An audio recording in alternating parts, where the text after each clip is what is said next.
build your business around strong SOPs and then take the time to vet your employees, because having a bad employee is a pain in the neck, especially after you train them and they know your SOPs, and then they only work, 20% of the time you're paying them for, and they're not putting in the effort because you didn't do a good job of vetting them. Then that's like a big misstep that we've made before that we won't make again.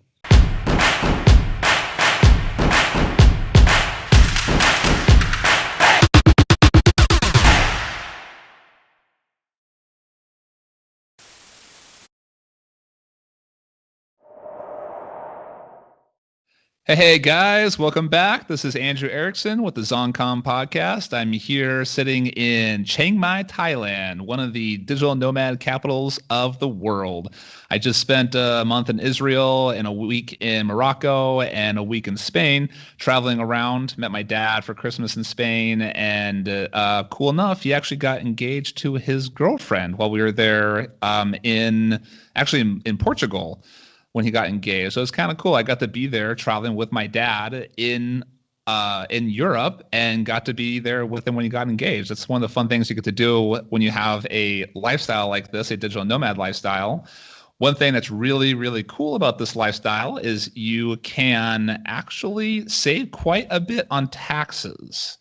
Now, I know taxes are really boring, so we're not going to be talking about all sorts of like nickel and dime things here and there. We're going to be talking about this really cool thing called the 330-day challenge. And that's this really neat thing where if you spend a better part of a year outside the US, you won't be paying any income tax. That's like zero income tax. Okay. It's not $100 here and there because you got gas mileage off of your car or something. We're talking about $10,000+ saving on your taxes. And I'm actually here interviewing my buddy Jack, who writes for the website 330day.com. Hey Jack, how's it going? Hey Andrew, thanks for having me. Yeah, thanks for being here. So you're based in LA, right? I am. I'm in just south of LA in Newport Beach. That's a very nice area. Yeah, it's about 50 degrees right now, so it's not as nice as usually it is, but it's still pretty good. Nice, that's great. So you're based in Newport, but I'm guessing you really already live a digital nomad lifestyle, right? Like you probably don't need to be sitting there on the beach in California, as terrible as that sounds. Yeah, no, that's exactly right.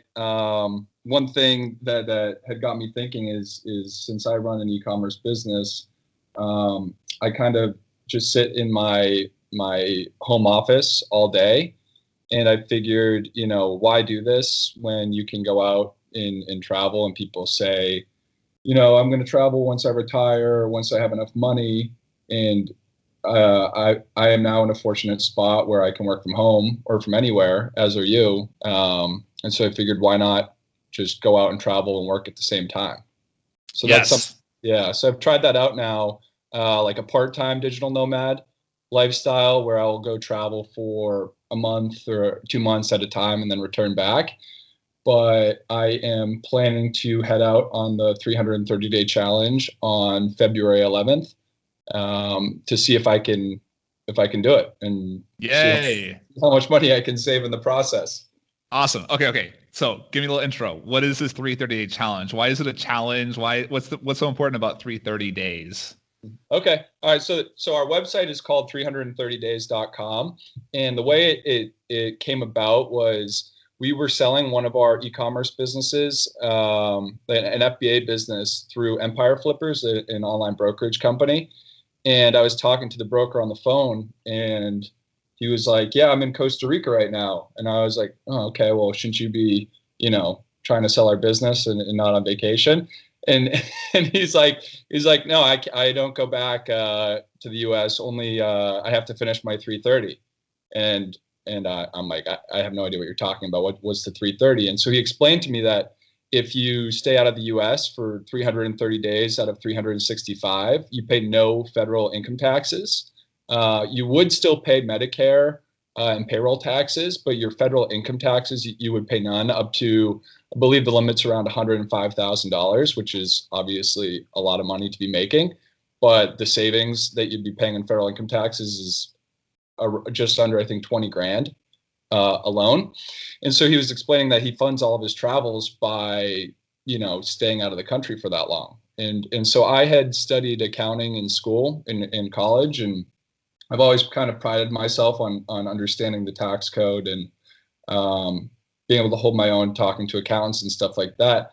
And I found it odd that I'd never heard of this. And so I started thinking like, well, if you reframe that thought, what really happens is like, if I stay out of the country for 330 days, I get to spend an extra around 20 grand on my travels. So it's 11 months, 20 grand, that goes pretty far. You can stay basically anywhere you want for free, rent wise, or you can go to, lower cost countries and just fund your entire lifestyle from it.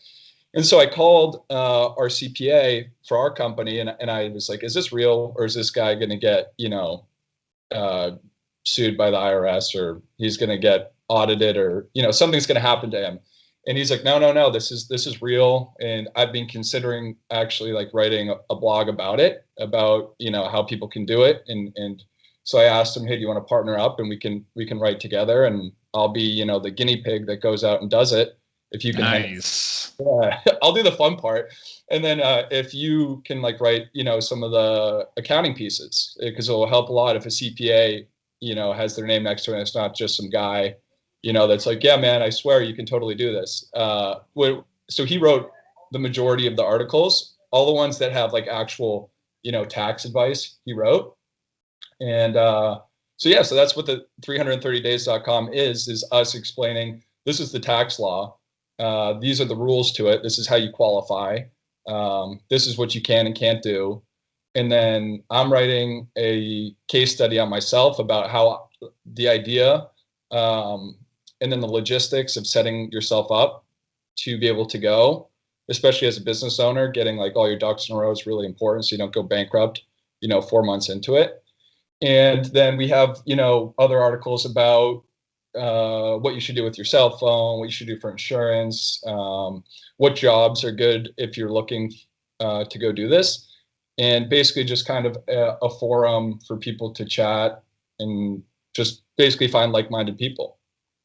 Yes. Okay. I'm very thankful you guys did this, because so one way that we connected was at a conference a year ago in Vegas, right? The Prosper Show. Yep. Which is a great conference for Amazon sellers. If anybody's interested, you should definitely go to it. I think it's every March in Vegas. It's fun.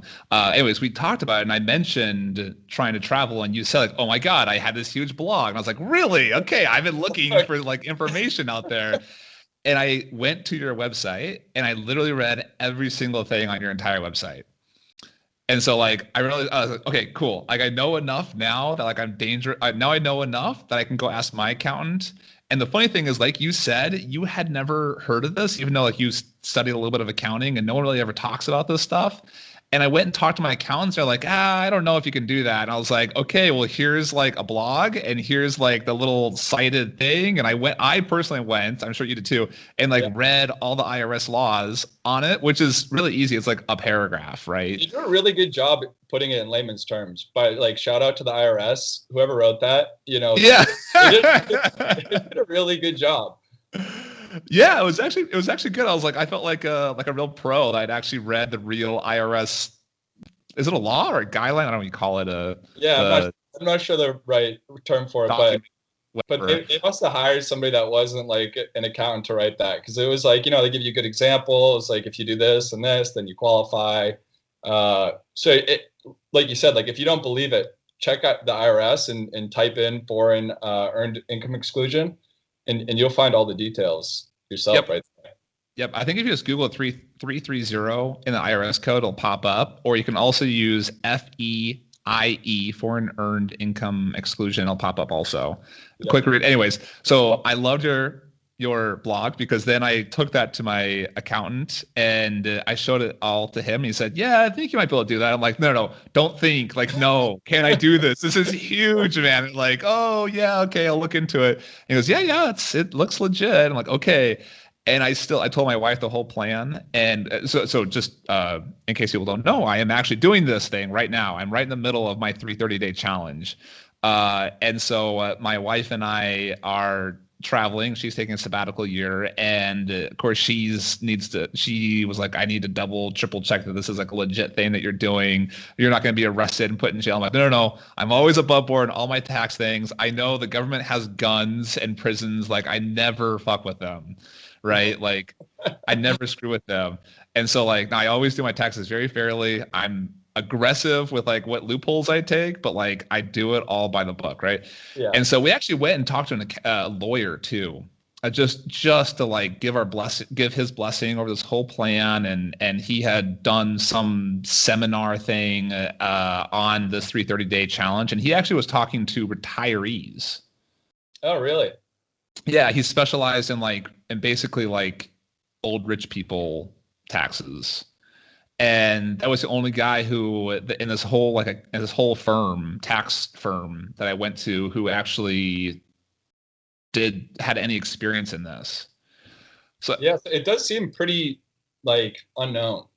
I don't know, because you do have to reframe the tax code to like a train of thought, like, okay, well, how it's like kind of like a loophole for travelers, right? You know, like the billionaires, millionaires all have their loopholes. This one kind of just like snuck out there, and since there's not like a lot of money behind it for accountants to exploit, you know, they don't really mention it to people, because in the end, you're not paying any taxes to anybody. So like, who would advertise it, right?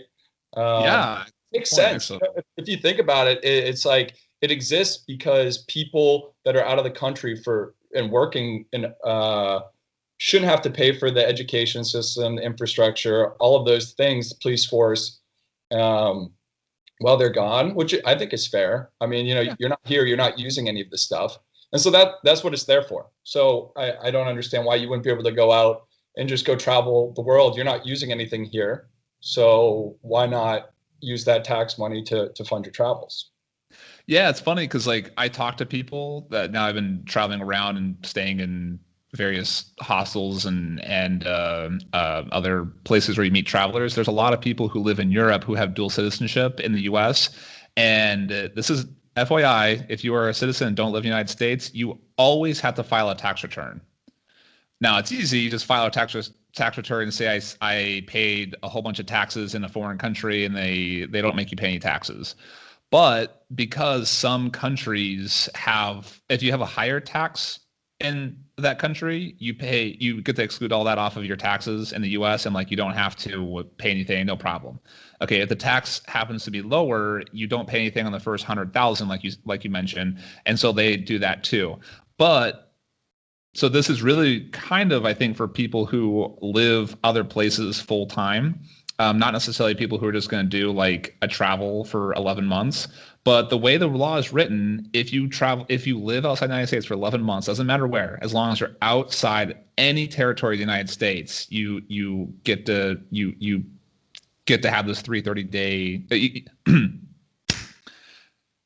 The way the law is written right now, if you live outside the United States for 11 months, like you don't pay taxes. So that's how it's written, and that's how I'm following it. So it's pretty cool. Yeah, and I think one thing that's definitely important to note that people always ask is like, well, don't you have to wait for January 1st to go? And the fact is that you don't. It's any 365-day period. It could be from today, you know, I mean, it's pretty close to January 1st, but it could be any time during the year you want to set off on it. And what you would do is any income that's earned from when you leave in your first year. So let's say you left in August, any income earned in August through December of that year would be excluded. And then it would carry through for however long into the following year. So it's not something where you have to do a lot of planning, but you don't have to wait for like the January 1st to come to like set out on the trip. Yep. That's pretty killer. Cause like that, it doesn't really make a lot of sense if you have to start on the 1st of January, but if you can start anytime, then it makes a lot more sense that you can do this type of thing. So one little thing that you mentioned is that you're doing a one person exclusion. okay, obviously not an accountant, so don't take my advice on anything. But we had an accountant and a lawyer and everything look this over. My wife and I are both taking this exclusion. So our combined married income, we can both exclude 105 or 104,000, whatever, some little 100,000 and change. We're both excluding it. So we both get to take a $200,000 deduction. Or total. We total together get to take a $200,000 deduction, Yeah, which is killer. we actually wrote a piece in our blog about the double exclusion that our CPA signed off on as well. He was actually one that brought it up. So that's awesome that you guys kind of get to double dip. I mean, that's some serious cash savings. Yeah, it's pretty exciting.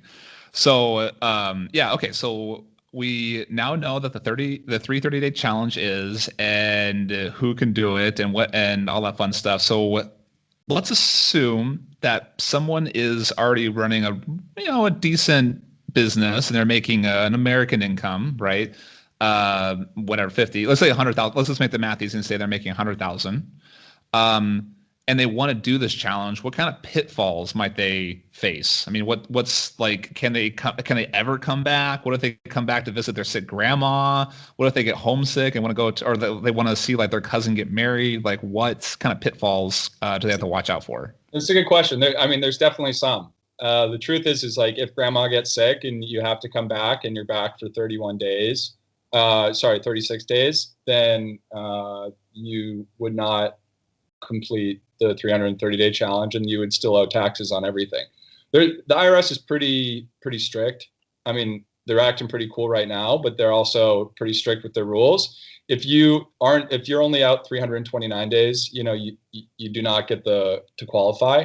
The only rule that you can come back early is if you're in a war-torn area, or if there's I think it's just if there's a war-torn area is the only way you can come back early and still qualify.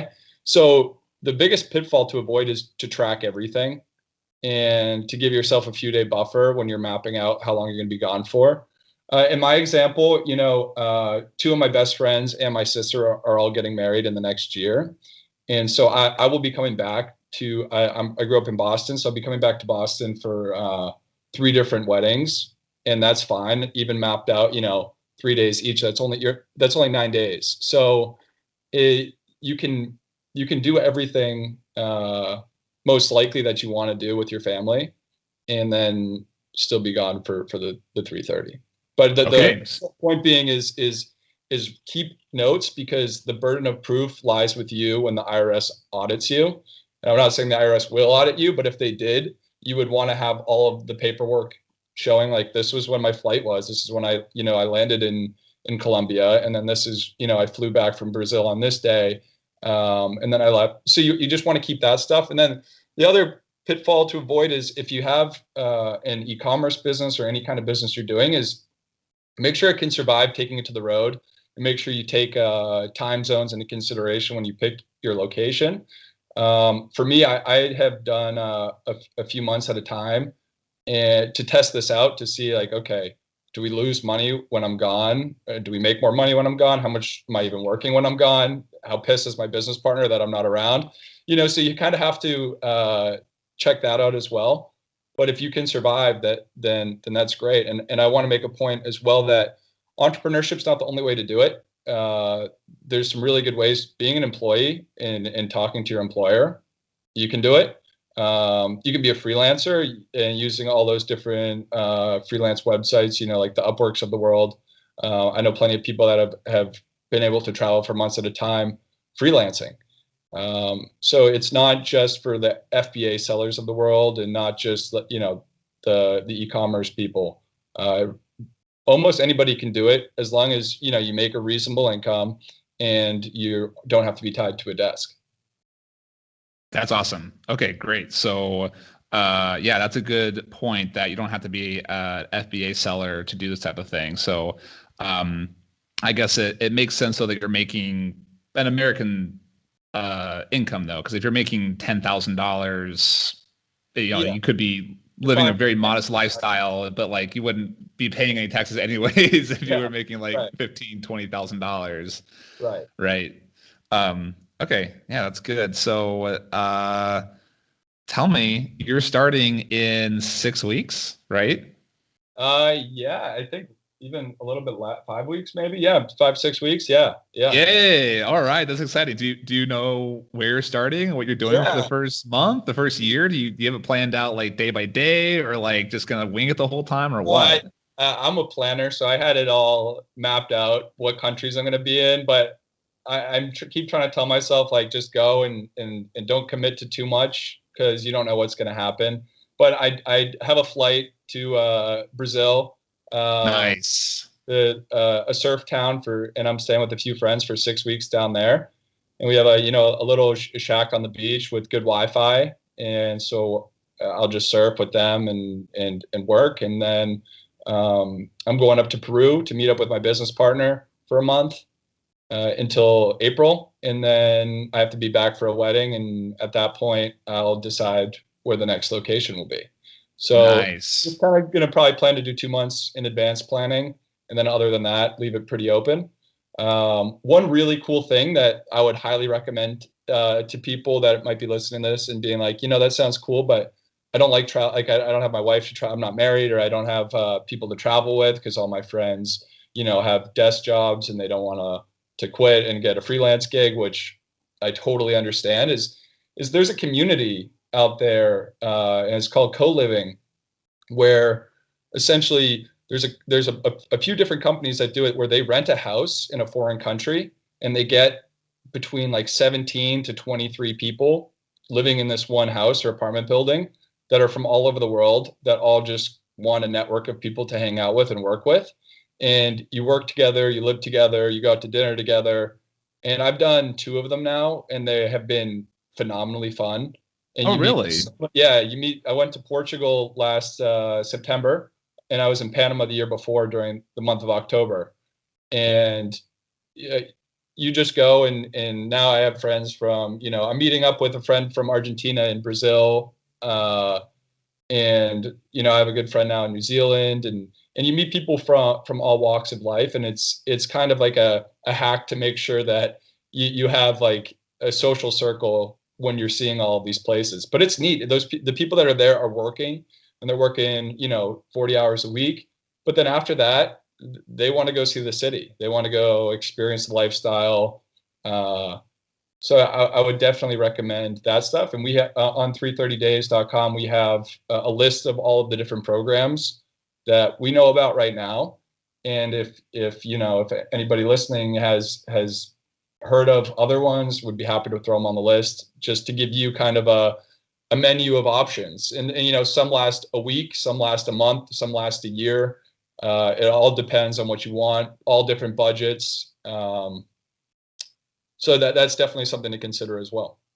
That's really cool. Yeah, it's a really good point. So one thing that has been nice is being with my wife, right? We spend a lot of time together now on this trip. But we thought we'd be in Airbnbs the whole time and just make friends like in the street or something. I don't know what I was thinking about that because like it's really hard to meet friends in the street. I know like, oh, meet the locals, but like most people don't want to become friends with you if you're there for like 6 days, you know? Totally. And so we end up actually doing like a week in an Airbnb kind of alone to just get a lot of work done and kind of relax and not do a lot. And then we'll spend another week or so in a hostel situation. That sounds bad. a a situation where you're in a hostel hotel, not a hostile situation. um uh but it's great because like you meet a lot of people and people in hostels. I mean, if you go to a little bit nicer hostels, and we're getting our own private room in a hostel, we're not doing like the whole bunk bed thing. We've done that for like 2 or 3 weeks in the last 6 months, just because we're in really expensive areas for that week or two. But usually we're in our own private room. But you're still in the hostel, and the thing that's great about hostels are that they have all these people who are traveling, just like you said, traveling around the world, looking to do fun things. And they also host things like they'll host a beer night, they'll host a cooking class, they'll host whatever. And we actually did like Shabbat dinner with Shabbat's like a Jewish thing, right? Dinner at the hostel in Israel, and it was like one of the coolest things I've ever done. Had a guy came in, and he's Jewish, he's Israeli Jew, he's not a rabbi or anything, but he like blessed the bread and like gave a little talk about what it is. Oh, and also we were there for Hanukkah. So the hostel hosts a Hanukkah lighting every night, and they do the full story of Hanukkah, and they do the Hanukkah prayer, and it's just really neat. It's a really cool experience. So that type of thing. And I'm actually now looking at those kind of co-living spaces, and we're going to be probably doing one in Bali, Indonesia, in March. Yeah, there's a bunch of them. They're like sprouting Yeah. up. It's definitely like a growing industry for sure. Yeah, that's cool. Yeah, I'm excited to see how that thing goes. Do people actually work during those co-living things? You know, it's funny. There's people that do. I mean, the honest truth is some people do, some people don't. You have to be a self-starter. I mean, if you're in that situation, you're probably already somewhat of a self-starter anyways. But there's a lot of distractions there, and you need to be able to like split it up and be like, I'm working today. But there's totally people that are like, hey, anybody want to go to the beach today? And you're like, hey, man, it's like Tuesday at like 9 a.m. Like I have meetings and I have phone calls I have to make. But there's a lot of people there that are super driven, super successful. And some of the most interesting conversations are with the people on those programs because they've figured out how to basically escape the rat race. And they have all these different insights on how they've done it. And what like how they've done it with their businesses, and they have most are internet-based businesses, but I mean, you'll learn about real estate, you'll learn about all different sorts of like e-commerce, blogging, podcasts. Are they Amazon sellers, or are they like, I guess, is it just everyone there? It's just everyone. I'm the only person that I've met. I've done two, so I've met like 40 people, and I'm the only person that sold on Amazon at it, which was cool. Really? Because like people wanted to learn about that, and I wanted to learn about blogging, and I wanted to learn about podcasting and graphic design. I mean, there's all walks. Some people work for like big companies. Like one girl worked for Liberty Mutual, and she was somehow convinced them to work in Portugal for the month. Nice. Yeah, so it's all sorts of people that are pulling it off. That's really cool. Huh. Yeah, I looked at it. That's the other thing I kind of wondered, like, what kind of people are going to do these things. I mean, if it's just like travel bloggers, I mean, that's cool, but it's just really different than my business. No, it's not all travel.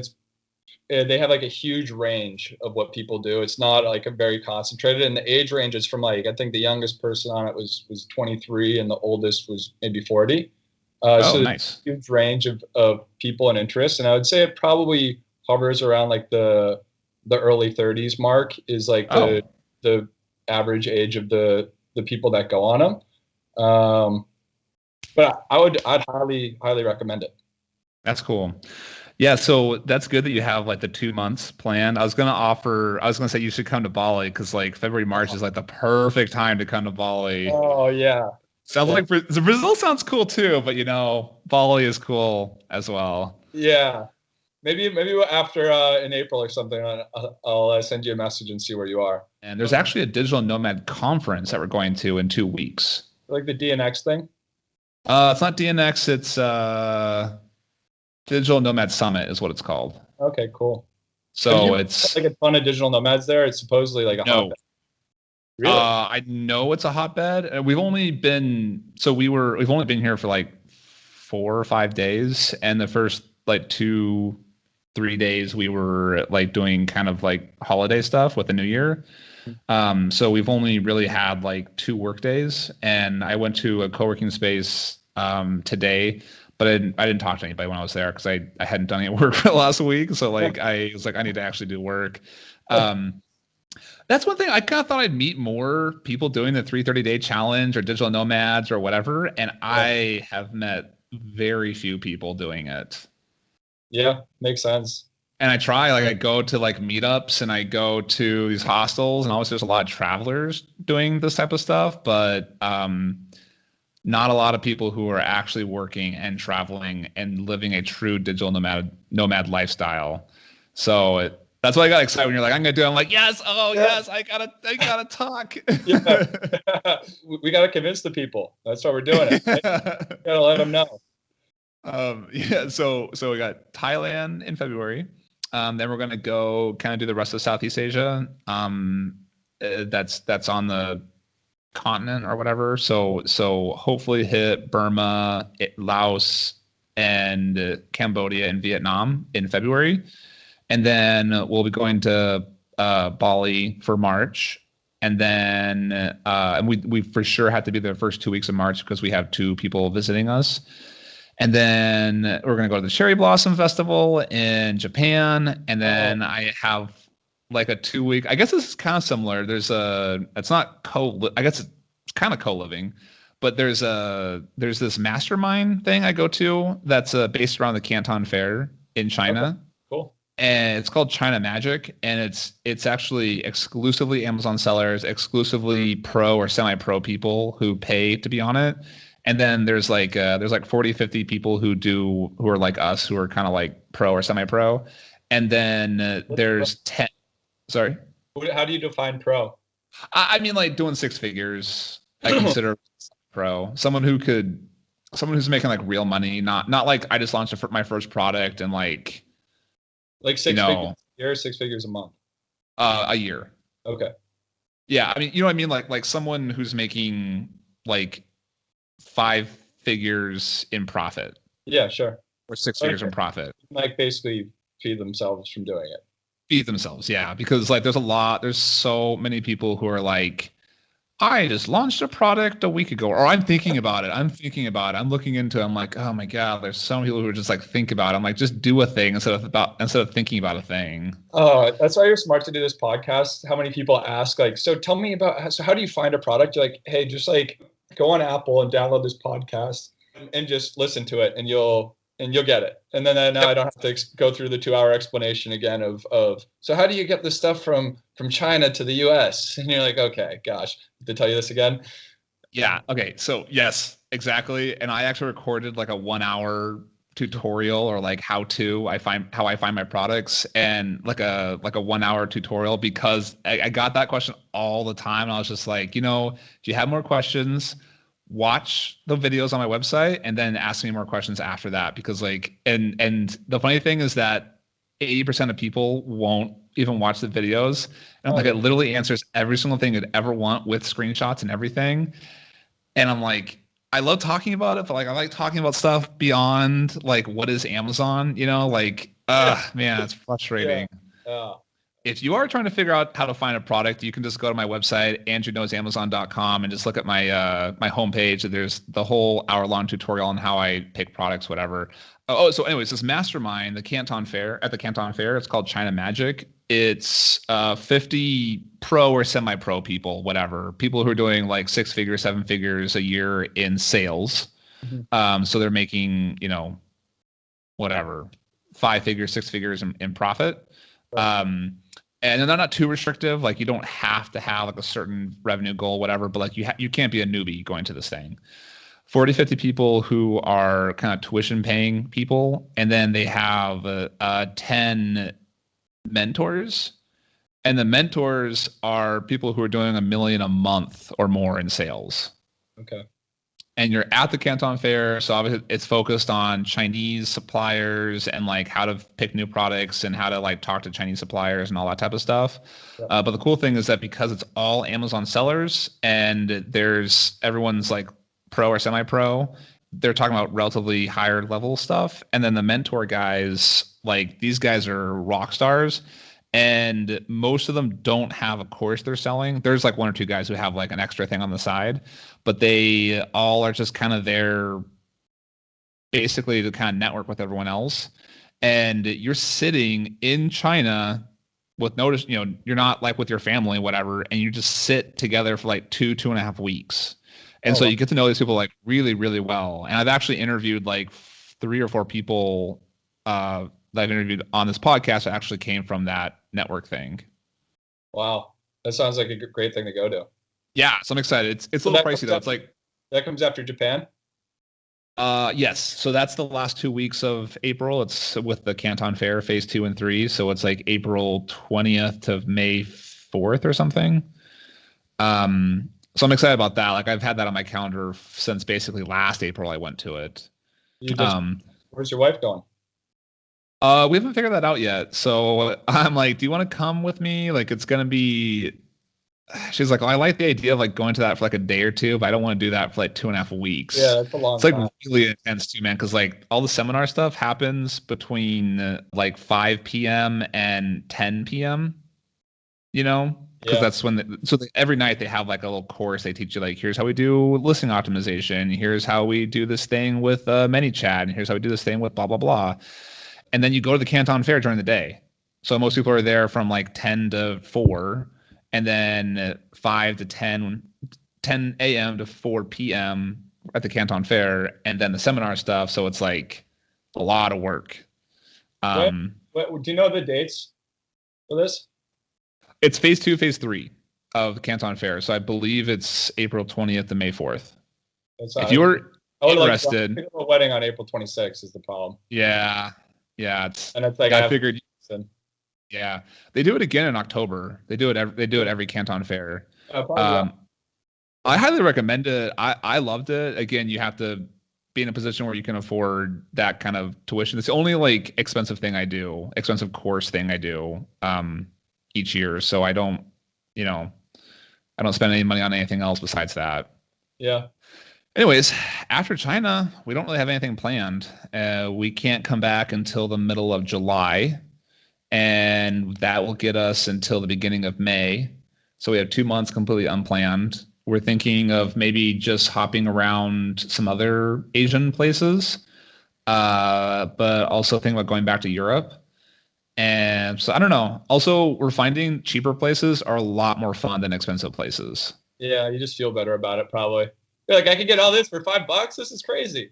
Dude, like being in Chiang Mai, it's been so relieving because it's literally more expensive to go to the grocery store and cook for yourself than it is to eat out every single meal. And how good is the food? You know, the street food there. Oh, it's so good. Yeah, it's like 50 baht, which is like $1.40 or something USD. Yeah, bring it. They cook it like right there, like you literally see them like chopping the vegetables, and it's just like a lady on this like little grill thingy, and she chops it up and then puts it right in the soup and serves it to you, and like it's so good. And they have all these like amazing spices, and it's all super healthy too. It's like fresh veggies and like herbs and spices and stuff. They don't use like these heavy creams or anything, and it's just like so good. Yeah. So awesome. Yesterday I had lunch for 40 baht. My wife spent 50 baht. And then we had each of our dinner cost 60 baht each. So that's like a 200 baht, which is that's the whole day's meal, all for two large adults, or well, one large adult and one very beautiful petite adult. Listen to the podcast. So 200 baht is like $7. Oh man. And you're like, and it's just like, it's amazing. Amazon sale today. Yeah. Sell one thing on Amazon. So awesome. So one thing that's really cool about traveling with this 330-day challenge is you can go to expensive places, and of course, like you're based in Southern California, just like I am/was, and it's expensive to live there, right? Yeah. And if you compare that to living in London or Paris or Tokyo, it's not cheaper to live in those places. And then, of course, if you add in that you're paying for like short-term rentals, and you're paying for airfare, and you're paying these other little things that are kind of these little gotchas, it can be a lot more expensive to do this lifestyle. But one thing that's amazing is that you can go to places that are extremely cheap, extremely safe, and really fun, and have great internet. Like, for example, right now I'm in Thailand, and we are staying in a really nice place. I mean, it's fair place, $20 a night. It has great internet, and it's right in the middle of the city. There's a food that you can buy that literally costs $1.50 per meal. And your phone, if you don't want an American cell phone, you can get a phone for like $10 a month for like really good data plan or whatever. And what else is there? I mean, traveler's insurance. We pay $80 a month for traveler and health insurance. Yeah, you add all this stuff up, and like it's very easy to live on less than $1,000 a month here. And you're living very nice. You're eating out every meal. You're able to go do recreational things. You can go, there's so many free things you can do, and so many things that cost like 40 cents entrance fee. I mean, stuff is really cheap out here. And so like not only can you save $10,000, $20,000 on taxes, you're also able to reduce your lifestyle from your American consumer lifestyle down to like this like basic Thai lifestyle or a Mexican lifestyle or a Peruvian lifestyle. And it's just like really cool, like kind of getting back away from all these material goods and just going to like the simpler places to live these cool lifestyles. Yeah, 100%, 100%. And like, if you go and do this and you travel like that, you can actually end up with more money in your bank account than if you just stayed in Southern California or in Texas. So, wherever you're living, you can go travel and see the world for a year and come back richer than you would have been if you just stayed there. Yes. And is like, if you consider that you'd be leaving your, like for me, my example is I have an apartment here that I'm going to be leaving the lease, and I pay around $1,100 a month for that. And then I lease a car for around $250 a month. So, right there, plus all the tax savings, that's before you touch any money that you're making and that you would normally have to spend, any spending money. It's all like your fixed costs anyway. When you apply that much money to whatever you want to do, you can basically go wherever you want. And then, like you said, or if you want to save money and be like, this is awesome, I'm going to go back to the US with even more money than I should, then you can go to the more inexpensive countries as well and have an amazing time. Yes. Yep. If you really want to be aggressive, you could maybe have a more than 100% savings rate. Yeah. Yeah. Right? Because think about it. If let's make the math easy, say make 100,000. Say you're saving 25,000 on taxes, right? Or let's say 20,000 on taxes. You come to Chiang Mai, you live here for $1,000 per month. Then you'd be spending 12,000 per year. Let's bump it up to 15,000 with some other airfare and other things like that, right? So you'd be saving 20,000, and you'd only be spending 15,000, which means that your net you would have brought home 80 or 75, whatever. But now you're actually going to be bringing home something like 85 in your savings account, like not consuming it, saving the entire thing. Imagine what that could do for your business. Imagine what that could do for your student loans. Imagine what that could do for your retirement accounts. Imagine what that could do. One thing we're trying to do is save up so that we can start having kids and bring one or two of us home to take care of the kids and also live the Southern California lifestyle. So if you can save those huge chunks of cash and like put them away, like it's just amazing what you can do with it. All with the added benefit of seeing the world. Yes. And you get to have an amazing lifestyle too. It's amazing. You're really sacrificing nothing, Yeah. Jack, I'm really curious, like all this stuff is super amazing. And I'm sure we've already convinced everyone that traveling the entire world and saving money, experiencing everything in life that life has to give is already an amazing thing to do. But I'm curious, it doesn't just happen overnight. It takes years and years of planning and sacrifice and risk. I'm kind of curious, why do you do this? Why did you start your entrepreneurial business? Why did you start Amazon? What's your big why? So my big why is not like necessarily like a very like noble, like, oh, I do it for the kids, or I do it to like for the betterment of humanity. I don't enjoy having somebody telling me what to do. And so I knew that from the get-go that I would have to do something on my own that I could figure out. And then I stumbled in this Amazon thing. And my why is because it's competitive. And I've always been competitive, and it's something where the sales number is the score and everybody else is the competition. And that's what gets me up in the morning to do it. And then I know that if I do it well, then I can sit in my house in Southern California and I don't have to go to an office and have somebody ask me where some report is or something like that. But I know that that's not the noble answer that I'm sure most people give you. But so the point of 330 days in the website is to put a little bit of good karma back into the world and show people, it doesn't matter if you do what I do, what Andrew does, what anybody else does, that you can get out there and see the world on your own terms, and you don't have to have somebody, telling you, no, you can't do this because this is how it's always gone. And so for right now, we don't try to sell anything to anybody. We don't try to make money from it. We just have it and see if people like the content and see if it resonates with anybody. And maybe in the future, since I'm sure it's clear, like I'm not ultra passionate about what I sell on Amazon. I enjoy building things, but maybe we eventually turn it into a business, getting people, out from their offices and out into the world, out to Chiang Mai, eating pad thai with their wife on a Tuesday night. I think that is hopefully what my why turns into. But it's still totally like a journey of figuring it all out. Yeah, no, that's a great why. I mean, honestly, no one does it for the kids. Like everyone's doing it like it's a for-profit business, and like you're doing it to make a profit, right? Yeah. And most people do it for the lifestyle. Yeah. I need money.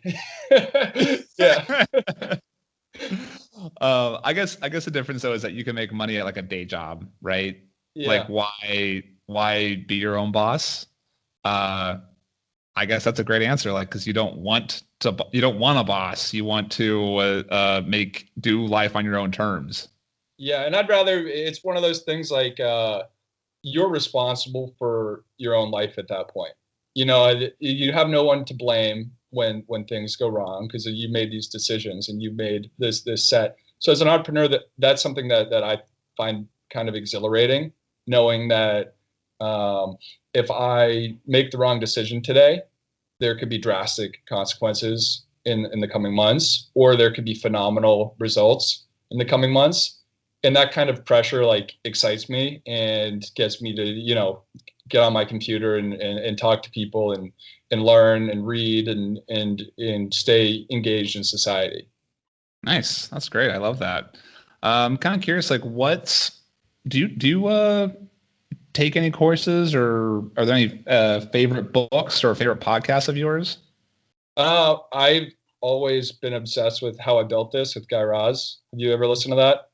Oh, I love it. That's my favorite one by far. The people on it are just like, those are my idols. So I've probably listened to like every single one of those. If you haven't listened to the Tom's one is amazing. For books, wasn't he like semi-retired and then he decided he wanted to just do a business he actually wanted to help kids get shoes, and then he accidentally turned it into like a multi-million-dollar corporation or something? Exactly. Yeah. I love that. First stint, he was doing it obviously for money, and then he was like, well, now I have money and now I can do something that's pretty cool because I have a good skill set, that I can use to help people, and that's just like a really interesting, and I think something to aspire to after listening to it. And then for books, obviously, like the Tim Ferriss 4-Hour Workweek is like the Bible for people that want to live like the digital nomad lifestyle. Just figuring out how to automate everything, not be doing work but making money, which is essentially what FBA should be if you're doing it right. And then actually, a book that I really liked a lot, and I'm sure you read it, from the Michael Gerber, The E-Myth, that we saw him speak at the Prosper Conference. That is a really good book because it bangs home that treat your business like a product, make it work as best as you possibly can and as efficient as you can. And so after reading that, it really made me re-examine how we approached our FBA business, our e-commerce business, in any business that we get involved in. What'd you do different? Well, we instituted a lot of SOPs, and we really made sure that the people that were reading the SOPs were competent and could do it without us overseeing them. And SOP is the standard operating procedure. It's like a tutorial, basically, or how to do a thing in your business, right? Exactly. So, I mean, some things are somewhat complex and it takes a few pages to explain. And believe me, it's a pain in the ass to type out. But if you're doing it multiple times a month or even once a month, you get it done and then you don't do it again. And you keep tweaking the standard operating procedure until it's perfect and people don't ask you questions about it because it's so clear on how to get that task done. And then that allows us to launch products quickly because we already know the funnel that it goes through to get it from, okay, approved to check sizing, to packaging, to labels, to all of that stuff has now been ironed out where we can launch, plenty of products at once and have the bandwidth to get them onto all of our sales channels before they touch down in the US. That's great. So nit and gritty, like what are you using? Google Sites or what kind of software are you using to share these SOPs? We use the Google Drive, is where we keep a lot of videos that we'll use just like a video recorder. Okay. So you do like a screen capture video of you narrating as you do it. Yeah, or mixed with. So it's important that you have to know how to do every task because then you have to teach it to somebody. And then we use Trello. I don't know if you've used that before, and that's been really helpful. So with a combination of Trello and Slack and the Google Drive is kind of like our holy triangle of how we keep everything organized. Nice. And so I'm curious, like how many VAs do you have and what are they doing? And are they VAs or is that who you're giving these SOPs to? Yeah, VAs. So we have a few VAs. One is only full-time and one's like almost full-time, but he does like mostly graphic design work. And so it just feels like there's just some down points where we don't need them. So it didn't make sense to just pay him for when we weren't using them. And then we have a whole team of freelancers that know like what we need, and they'll come in, especially like when we launch products, we need them to do a whole bunch of different things. So we have a few VAs and then a whole bunch of freelancers. Nice. That's good. Yeah, we're actually, like I said earlier, we're actually looking at hiring a new VA really soon. So that's good. So tell us right now, what kind of what actual thing can Amazon seller do today, right as you're listening to this podcast? I mean, it just depends on how sophisticated you already are, because there's obviously like some low-hanging fruit. I'm just going to speak from a slightly higher level than if you're just like trying to figure out which products to sell. Once you have a business, build your business around strong SOPs and then take the time to vet your employees, because having a bad employee is a pain in the neck, especially after you train them and they know your SOPs and then they only work, 20% of the time you're paying them for, and they're not putting in the effort because you didn't do a good job of vetting them. Then that's like a big misstep that we've made before that we won't make again. How do you vet them? You give them practice tasks, really, and then you kind of have to like have good SOPs for onboarding people, so then it's not as of a pain in the neck to get the new people in. But you test out a few at once, and then the ones that are showing promise, you keep them on, and then it's not very expensive to keep two VAs on for a month, testing them out, and then at the end of the month you decide who you want to keep on full time. So I mean, Great. We haven't perfected it, but it's something that we realize that we need to, and I would say always looking at those and always looking at your people, because when you are not around, when you're in Chiang Mai out to dinner, they're the people that are going to be looking over your business. And if you just kind of half-ass like, oh, this is the first person applied, let's just take them, then it's going to end up very poorly for your business, for sure. And then the other thing I agree with that is know your numbers like really, really well. Know what you pay in shipping, know what you pay in duties, know what you pay in inbound shipping, know what you pay in fulfillment fees, know that where your price points are, know which products are profitable, and make sure that if one tip is, I think you might have even said this at the Prosper show, but is very true, is keep your stuff standard size if it's close. If you're an FBA seller, don't add it, don't make it 18 inches, make it 17.5 inches. Don't be stupid. It will cost you so much more money. And that's something that we've definitely taken into consideration for all of our product. If we're going to make it oversized, we're going to make it freaking oversized, Yes. We're not going to just barely make it oversized. And then also, I guess, just realize that you've kind of been given this gift to travel if you do it right. You have this business that's all from your computer. So set it up, take the time to set it up. I mean, we're 4 years into it, so we've been doing this a while. It doesn't happen overnight, but do a little bit each day, and just know that if you set it up the right way, you almost have the duty to get out there and see the world before you're like 65 and retired, because you can.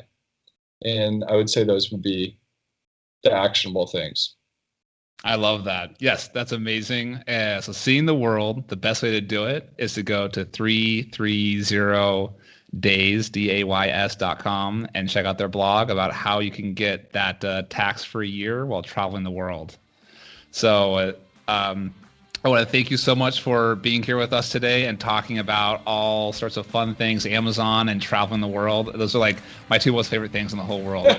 Maybe I should say my wife's number one. I have to say like my wife's number one, and then Amazon, and then travel. So like I love it. So thank you so much for being here. This is Andrew Erickson with the ZonCom podcast. Hey guys, I hope you enjoyed this content. We always deliver our content all for free. We want to make sure we give you as much value as possible. The only thing that we ask from you is to give us something free back. It just takes a little bit of time, but it takes no money at all, and that is to leave an iTunes review. It really helps other people come and find our content, and it really helps spread the knowledge and spread the love around the internet. And I am going to go ahead and read a few iTunes reviews because I love them. They always make my heart sing every time I read them. We generally get pretty good reviews. We don't have a lot of them. So just like an Amazon product, we need some product reviews, or some podcast reviews, that is. And so here I'm going to read a review from Clarice Gomez. Awesome podcast. Andrew, the host of the ZonCom podcast, highlights all the aspects of Amazon private label sellers and more in his Can't Miss podcast. The host and expert guests offer insights, advice, and information that is helpful to anyone that listens. Yes, Clarice, thank you so much. Yes, please go to iTunes, leave us a review, and write out something. You don't have to write out anything. Just hit those 5 stars, give us that rating. So I really appreciate it, guys. Thanks so much.